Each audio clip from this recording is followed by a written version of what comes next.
এই বিকল্প রাস্তা বার করে দিক, নইলে তো আমাদের মরা ছাড়া কোনো লাইন নেই। এক্ষুনি যে তাহলে হচ্ছে গলায় দড়িতে মরলে ভালো হয়। তো সরকারকে বলবো এইভাবে না মেরে আমাদের হাতে বিষ তুলে দেখ, আমরা বিষ খাই। হয়তো গরু বিক্রি না করে আমাদের চলবে না, আমরা কি করে খাবো? হয়তো ব্যবসায়ী। এই সরকার মুসলমানদের টাইট দিতে গিয়ে টোটাল সমাজটাকেই টাইট দিয়ে ফেলছে, যার কারণে আজকে দেখবেন যতটা বেশি আন্দোলন মুসলমানরা না নামছে, আমার হিন্দু ভাইরা বেশি নামছে। সরকারের এটা বোঝা উচিত ছিল যে গরু কারা পালন করে, গরুর থেকে কারা উপকৃত হয়, সমাজের কোন অংশের কতটা অংশ, শুধু কোন অংশ নয় কতটা অংশ প্রভাবিত হবে, এইটা ওনাদের বোঝা উচিত ছিল। ওনারা ভেবেছিলেন যে এই ধর্মপ্রাণ মুসলমান, এদের গরু কুরবানি না দিতে পারলে এরা আঘাত পাবে, ব্যথা পাবে, যন্ত্রণা পাবে। এই যন্ত্রণা দিতে গিয়ে ওরা উল্টো রিভার্স হয়ে গেল। যার কারণে আমি বলবো শুভেন্দুবাবু বলি আর শুভেন্দুবাবুকে যারা পরিচালনা করছেন সেই দল বলি, তাদের বোঝা উচিত ছিল এই সমাজের যে একটা বড় অংশের মানুষের মধ্যে এর একটা অর্থনৈতিক ইফেক্ট হবে, এটা ওদের বোঝা উচিত ছিল। আজকে যারা গরু পালন করে, যারা গরুর থেকে বিভিন্ন রকমভাবে উপার্জন করে, তারা আজকে রাস্তায় বসে কান্নাকাটি করছে। কেউ বলছে আত্মহত্যা করব, কেউ বলছে গলায় দড়ি দেবো, কেউ বলছে আমার ছেলের পড়াশুনো বন্ধ হয়ে যাবে, কেউ বলছে আমার সংসার চলবে না, কেউ বলছে আমার লোনের টাকা মেটাতে পারবো না। তাহলে এই যে একটা সার্বিক একটা চেন সিস্টেম আছে, এই গরু পালন, গরু ব্যবসা এবং এই ঈদ, এর মধ্যে একটা গভীর যোগসূত্র আছে। এবং মুসলমানরা যে গরু এই কোরবানি দেয়, এতে করে মানে টোটাল সমাজ উপকৃত হয় এবং একটা বড় অংশের যারা গরু পালনকারী তারা এখান থেকে হাজার হাজার লক্ষ লক্ষ টাকা তারা পায়, তাদের ব্যবসা বাণিজ্য ভালোভাবে চলে এবং তাদের সংসার চলে এবং তারা অর্থনৈতিকভাবে স্বাবলম্বী হয়। সেইটাকে হিসাব মতো এই সরকার ক্ষতি করে দিল। আইনটা অনেক আগে তৈরি হয়েছে, কিন্তু কোনো রাজনৈতিক দল বা কোনো সরকার এই আইনকে এত কঠোরভাবে বলবৎ করেনি, যার কারণে মানে এই ঘটনা ঘটছে। এটা অনভিপ্রেত এবং এটা মানে কোনোভাবেই আমি বলবো না আইনটাকে মানা উচিত, কিন্তু আইনটির শিথিলতারও প্রয়োজন আছে মানুষের স্বার্থে। রাজনীতি তো মানে মানুষকে বাদ দিয়ে নয়, মানুষের জন্য রাজনীতি, রাজনীতির জন্য মানুষ নয়। এটা ভাবা উচিত যারা সরকার চালাচ্ছে, এইটুকুনি বলবো। না, সরকার তো সাধারণ মানুষের ভোটে সরকার নির্বাচিত হয়েছে, তাহলে সাধারণ মানুষ যখন বিপদে পড়ছে বা সমস্যায় পড়ছে, তাহলে অন্তত এই বছরের জন্য সে পশুপালনকারী, সে হিন্দু না মুসলমান, আমি সে প্রশ্ন যাচ্ছি না, তাহলে এই সাধারণ মানুষের যাতে সুবিধা হয়, যারা পশুপালনকারীরা বেঁচে যায়, এই অর্থে এই বছরটা অন্তত শিথিল করা উচিত ছিল নাকি? আমি এই বছরের পক্ষপাতী নাই, এর একটা সার্বিক সমাধান আমরা মনে করছি যে এর একটা যে কোনো একটা সার্বিক সমাধান প্রয়োজন আছে। দেখেন এখানকার যারা হিন্দু ভাইয়েরা যারা আছে, তারা যেমন এটা প্রতিপালন করে উপার্জন করছে, মুসলমানরাও অনেকে প্রতিপালন করে উপার্জন করছে। আর আমি আমার যারা মুসলমান ধর্ম অবলম্বী যারা আছেন, আমি তাদের কাছে বলবো আপনারা উত্তেজিত হবেন না, এটা নিয়ে আপনারা বেশি লাফালাফিতেও যাবেন না। কারণ কোথাও লেখা নেই যে গরু কুরবানি না দিলে সে মুসলমান থাকতে পারবে না।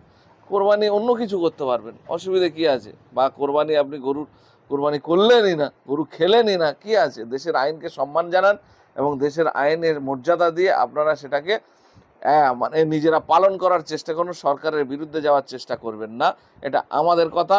এবং সরকার যদি এর ভালো খারাপ দিক বিবেচনা করে পুনরায় কোনো নীতি নির্ধারণের জায়গায় আসে, তখন আবার ভাবা যাবে। সরকারের বিরোধিতা করা, আইনের বিরোধিতা করা মানে হচ্ছে দেশের বিরোধিতা করা, এবং আমরা চাই না কেউ দেশের আইন, রাজ্যের আইন লঙ্ঘন করুক।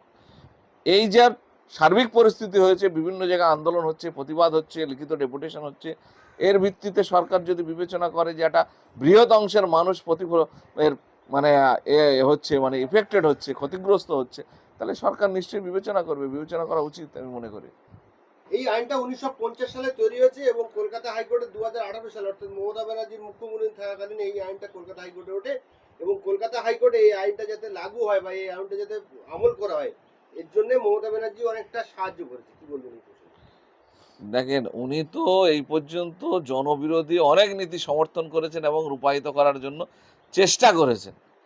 আমি একটা কথা বলতে চাই, এই যে এতদিন ধরে যত সংখ্যালঘু সম্প্রদায়ের এমএলএ, মন্ত্রী, এমপি যারা ছিল, তারা কোনোদিন এই বিষয়টা নিয়ে মাথা ঘামায়নি কেন?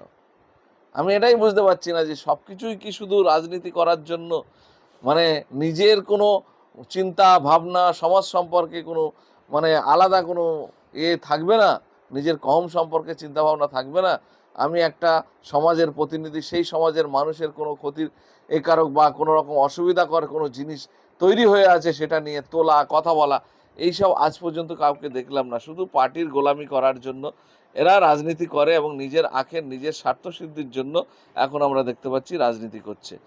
এবং এখানে শুধু মমতা ব্যানার্জির দোষ দিয়ে আমি করবোটাকে, মমতা ব্যানার্জি তো বিজেপির এজেন্ডাকে বাস্তবায়িত করার জন্য আজকে তার ফল তাকে ভুগতে হচ্ছে। এবং এই পশ্চিমবঙ্গে বিজেপিকে তিনি খুব লালন পালন করে বড় করে এখানে ক্ষমতা হাতে তুলে দিয়েছেন একদম পরিষ্কারভাবে, সেটাই বলতে পারি। এবং ফলতার নির্বাচন তার অন্যতম উদাহরণ। এখন ওখানকার যে প্রার্থী ছিল তাকে দিয়ে অলরেডি স্যারেন্ডার করিয়ে নিয়েছে যে আমরা এই নির্বাচনে প্রতিদ্বন্দ্বিতা করছি না। তাহলে এটা থেকে কি প্রমাণিত হয়? এটা থেকে কি প্রমাণিত? একটা প্রার্থী ভোটে দাঁড়িয়ে এতদিন যিনি মানে দলটাকে সরকারের থেকে পরিচালনা করেছে, তারা আজকে একটা নির্বাচনে প্রতিদ্বন্দ্বিতা করতে চাইছে না। তাহলে এরা কি কি স্বার্থে রাজনীতির ময়দানে আছে, কি জন্য রাজনীতির ময়দানে আছে, আমি তো সেটা বুঝতে পারছি না। এই আমরা জানতে পারতাম না যদি কলকাতা হাইকোর্টে আমরা সোমবারে গেছিলাম, সেখানে বেশ কিছু আইনজীবী বলছেন যেটা মমতা ব্যানার্জি যাতে এই আইনটা লাগু হয় এই জন্য কলকাতা হাইকোর্টে সাহায্য করেছে।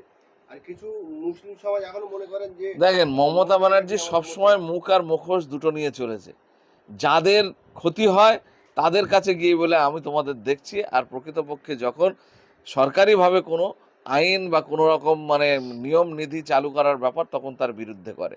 আমরা দেখেছি সেন্ট্রাল গভর্নমেন্টের যতগুলো আইন, জনবিরোধী আইন রূপায়িত করার সরকার চেষ্টা করেছে, সেটার বিরুদ্ধে সাধারণ মানুষ যখন রাস্তায় নেমে প্রতিবাদ আন্দোলন সংগঠিত করতে চেয়েছে, সেখানে কিন্তু এই সরকার বাধা দিয়ে, এই সরকার নয়, ইতিপূর্বে যে সরকার ছিল মমতা ব্যানার্জির সরকার, তারা তাকে বাধা দিয়ে সাধারণ মানুষকে দমন পীড়ন কেস দিয়ে সেই আন্দোলনকে দমন করেছে, বন্ধ করেছে। আর বন্ধ হওয়ার পরে সেই আইনটাকে উনি ঠান্ডা মাথায় এখানে নিয়োগ করা বা প্রয়োগ করার ক্ষেত্রে সহযোগিতা করেছেন। এই কাজ তো আমরা কন্টিনিউয়াসলি দেখে আসছি। সুতরাং এটা ওনার কাছে খুবই একটা মানে সাধারণ ব্যাপার আমার মনে হয়। আমাদের কাছে একটা আশ্চর্য মনে হচ্ছে যে উনি এটাকে লাগু করার জন্য চেষ্টা করেছিল একটা টাইমে, বা এটাকে বাস্তবায়িত করার জন্য চেষ্টা করেছিল, কিন্তু এটা এখন উনি হয়তো কি বলছেন না বলছেন এখনও তো আমরা কোনো বিবৃতি পাচ্ছি না।